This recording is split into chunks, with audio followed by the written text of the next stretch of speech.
સાડીની સાથે black earrings, black watch and black bracelet, full on black vibe. Hi guys, good morning. કેમ છો તમે બધા? આજે છે મારું ફેરવેલ, તો હું તૈયાર થઈ ગઈ છું ફેરવેલ માટે. સાડી વાડી પહેરીને મમ્મીએ મને તૈયાર કરી દીધી અને હવે મને તૈયાર કરીને સૂઈ ગઈ. ચાલો મળીએ આપણે.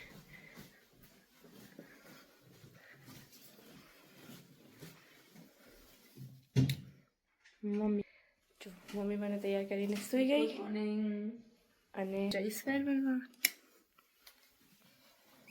હું તમને આપી દઉં મારું ફિટ ચેક. 1 મિનિટ. અચ્છા, મારો ફૂલ લુક બ્લેક સાડીની સાથે black earrings, black watch and black bracelet, full on black vibe.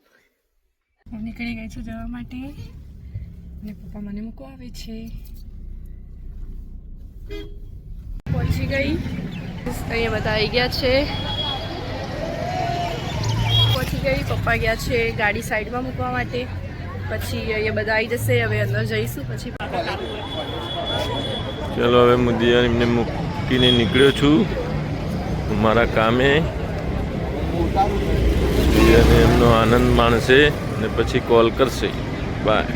Function પતી ગયું અને હવે અમે નીકળી ગયા. અને ત્યારે રિટર્નમાં મારી ફ્રેન્ડ પણ છે મારી સાથે, જેનું નામ પણ દિયા જ છે, સેમ નામ. અને ત્યારે પપ્પા અમને લેવા આવ્યા છે. અમે એમની સાથે જઈએ છીએ. તો હવે હું ફાઇનલી ઘરે આવી ગઈ. હવે ફ્રેશ થઈશું, થોડા રિલેક્સ થઈશું, શાંતિથી બેસીશું, સાડી વાળીને નીકાળીશું. બહુ જ ડિફિકલ્ટ છે સાડીને સાચવવી.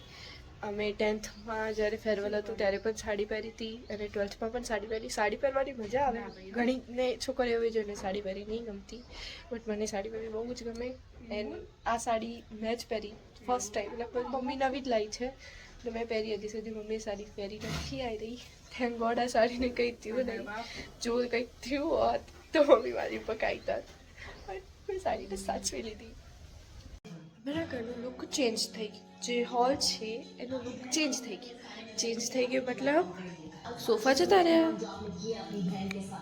મીન્સ કે અમારે એ સોફાનું કવર ચેન્જ થવાનું છે, તો એ ચેન્જ થવા માટે સોફા લઈ ગયા. હવે નવા લુકવાળા સોફા આવશે. ઉપરનું કવર ચેન્જ થઈ જશે, નવો કલર, નવો લુક.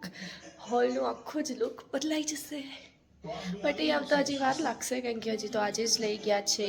ચેન્જ કરશે, આ કરશે, એટલે અઠવાડિયું જેવું તો થઈ જશે.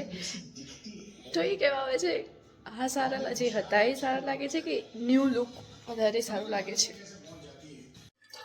હેલો ફ્રેન્ડ્સ, અત્યારે વાગે છે 6 સવારના નહીં, સાંજના. અને હું તરોતાજા ફ્રેશ થઈને આવી ગઈ છું રસોઈ કરવા. અને મારે આજે રસોઈમાં કરવાનું છે પાલક પનીરનું શાક અને પરોઠા. મેં હજુ માથું પણ ખોલ્યું નથી, કારણ કે ઓલરેડી હું નાહીને આવી ત્યારે રસોઈનો ટાઈમ થઈ ગયો હતો. તો હું ફટાફટ આવી ગઈ રસોડામાં રસોઈ કરવા માટે. તો હવે હું કરીશ રસોઈની તૈયારી. ગાઈઝ, તો જેમ મમ્મીએ તમને કહ્યું હતું કે આજે પાલક પનીરનો પ્રોગ્રામ છે, તો મમ્મીએ એની બધી જ તૈયારી કરી દીધી છે. તમે જોઈ શકો છો. આ છે ડુંગળીની ગ્રેવી, આ ટામેટાની ગ્રેવી, આ પાલકની ગ્રેવી, આ લસણ મરચાંની ગ્રેવી એન્ડ આ પનીર. થઈ ગઈ છે બધી જ પાલક પનીરની તૈયારી. અને મમ્મી ગઈ છે કેપ્સિકમ લેવા સૂપ માટે, કારણ કે આજે કમ્પ્લીટ હોટલ સ્ટાઇલ મેનુ છે. સૂપ, પંજાબી સબ્જી, પરોઠા, બધું જ એકદમ હોટલ સ્ટાઇલ છે. એન્ડ મમ્મી આવી પણ ગઈ કેપ્સિકમ લઈને. હું તમારી સાથે વાતો કરવાની એટલે તો મમ્મી કેપ્સિકમ લઈને આવી પણ ગઈ, કારણ કે અમારે શાકની દુકાન અહીંયા નજીક જ છે, તો ચાલતા જઈને લઈ આવવા એવું જ છે. એટલે ફટાફટ મમ્મી લઈને આવતી રહી. મમ્મીએ હવે સૂપની બધી તૈયારી સ્ટાર્ટ કરી દીધી છે. કેપ્સિકમ, ડુંગળી બધું ચોપ કરવા લાગી છે. અને આ સૂપની ડિમાન્ડ મારી હતી, કારણ કે મારે બહુ ઈચ્છા હતી સૂપ પીવાની. એટલે મેં મમ્મીને કેની કહેતી હતી મમ્મી બનાવતો તો નહીં આવડતું કશું. હા, એટલે મને બનાવતો નહીં આવડે. તો એ શીખી જઈશું. બનાવતો પણ શીખી જઈશું. એકવાર 12th પતી જાય પછી બધું શીખી લઈશું. મેં કાલે જ તો પપ્પાને કીધું હતું કે મારા 12th પતી જશે પછી વિન્ટર્સમાં હું રોજ સૂપ બનાવીશ અલગ અલગ. બનાવજો, ખાઈશું પીશું. હા, સારું કેટલું હો? કેટલું 15 છે? દિવસે નહીં. ના 15 દિવસથી વધારે, 25 દિવસ. એટલું જ કહેવાય, એટલું સારું ભણ લો એટલે પછી પતી ગયું ભણવાનું બંધ. ના એના પછી તો ગુજકેટ આવવાનો, અને પછી નીટ આવો. એ તો વાંધો ના આવે, કંઈ થાય કરો. એ થોડી વાંધો ના આવે. ભણેલા હોય એટલે બધું આવડી જાય તો. તો શું કોઈ 12 મહિના તાણ કશું નહીં. જેમ બેઠા સ્કૂલમાં. સ્કૂલનું લાસ્ટ યર એન્જોય કર્યું. 12th લાસ્ટ યર કહેવાય ને, ફાઇનલ યર. ના કરવાનું હોય, એ લાસ્ટ યર તમારે લાઈફ બનાવો, ખબર હે? બગાડવાનું ના હોય.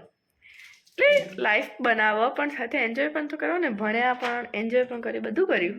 મારા એ તો આખું થઈ ગયું થશે ખરી. તું થોડું નીકાળી લે, થઈ જશે. ના થાય તો નીકાળી લેજે. શું કેવું ફ્રેન્ડ્સ? બરાબર ને? ટ્રાય કરવામાં શું જાય, જે ટ્રાય કરે એ જ આગળ આવે ને. વાહ ક્યાં બાત હે. ખાલી ચોપિંગની વાતમાં લઈને કેટલી મોટી વાત કરી દીધી. એટલે આ તો ફરી જાય. ક્યાં બાત હે. અંદર ફરે પણ ચોપડી જ હતું. હવે ફિટ જ થયું ને, બાપડું એ જગ્યા પર નહોતું. એની જગ્યા ઉપર આવી રાખી. જો લગાવતી ચલો હવે મમ્મી ચોપ કરી લે, પછી આખો સૂપ રેડી થઈ જાય, બધું રેડી થઈ જાય, પછી જમવા બેસી ત્યારે મળીએ, તમને આખું મેનુ બતાવીએ શું બન્યું શું નહીં. તો કે તમને ખબર જ છે શું બનાવવાનું. સૂપ, પંજાબી, શાક, પનીર અને પાલક પનીરનું. બતાવીએ કે કેવું બન્યું. હા એમ. પાલક પનીરનું શાક બની ગયું છે, ખાલી પનીર નાખવાનું બાકી છે. અને આ સૂપ રેડી થાય છે અને ટેસ્ટિંગ ચાલે છે.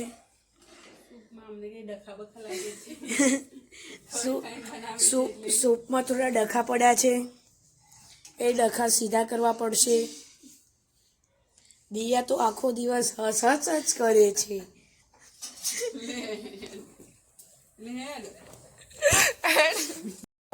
દિયા ટેસ્ટ કરે છે.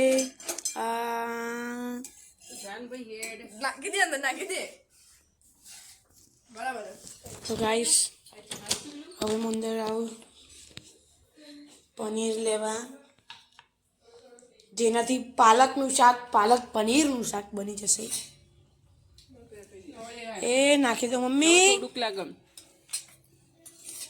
અબ જાયેગા પનીર. પાલકનું શાક પાલક પનીરનું થઈ જશે. ધીમું બોલ કે વિશ્વ આખા ગોમ ને સંભળાવવાનું છે. શું યાર મમ્મી, તો હવે સૂપ બની ગયો છે. અને તમને કહી દઉં કે જે સરપ્રાઈઝ કહેતા હતા એ સૂપ જ હતું. અને એટલો ટેસ્ટી છે કે આમ શબ્દોમાં બયાન ના કરી શકીએ. શબ્દો ટૂંકા પડી જાય એના માટે, એટલું ટેસ્ટી છે. હવે પાલક પનીરનું શાક પણ ભૂલી જઈશું આની સામે. થોડું માપમાં ફેંકો. અમે સૂપ એન્જોય કરી લીધો એન્ડ બહુ ટેસ્ટી લાગ્યો સૂપ. હવે અમે આવી ગયા મેઇન કોર્સ ઉપર, પાલક પનીરની સબ્જી એન્ડ પરોઠા. હું અને વિશ્વ બંને જમવા બેસી ગયા. મમ્મી બાર પરોઠા બનાવે છે, વેરી ટેસ્ટી. એન્ડ મેં બી ટેસ્ટ કર્યો, વિશ્વએ પણ ટેસ્ટ કર્યો. મેં જમવાનું સ્ટાર્ટ કરી દીધું. એન્ડ પાલક પનીરનું શાક ઇટ્સ વેરી ટેસ્ટી, અમેઝિંગ. અને પપ્પા હજી સુધી ઘરે આવ્યા નથી, કારણ કે એમને થોડું કામ છે એટલે થોડા લેટ આવશે.